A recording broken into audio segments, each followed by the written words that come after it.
welcomes the European Parliament's demands for lorries to be made safer. Eilidh Cairns, who was 30 and from the Alnwick area, was killed by a lorry while cycling in London in 2009. European lawmakers are now expected to draw up new vehicle safety standards. Tom Sheldrick reports.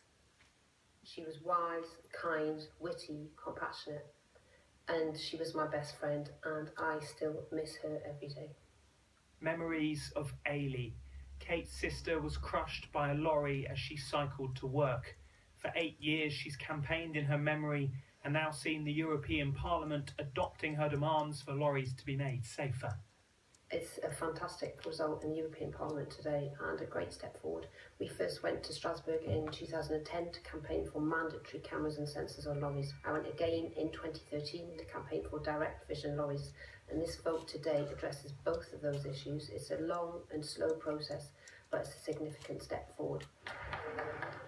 The MEPs' vote this morning now puts pressure on another part of the EU, the European Commission, to draw up proposed laws to improve safety, with minimum standards about how much drivers can see from their cabs and the help of technology to remove blind spots.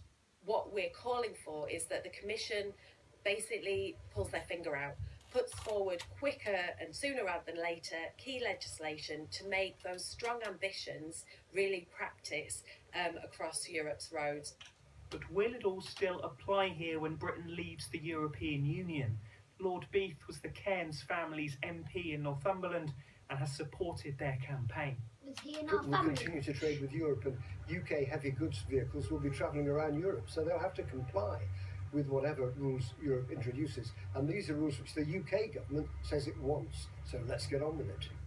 This ghost bike is a permanent memorial to Eilidh in London, but her family are creating a much more important legacy for her, saving other lives.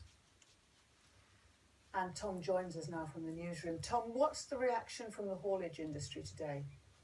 Pam, the Road Haulage Association says it welcomes any measures to improve safety, but it says that vehicle specifications are just one part of that.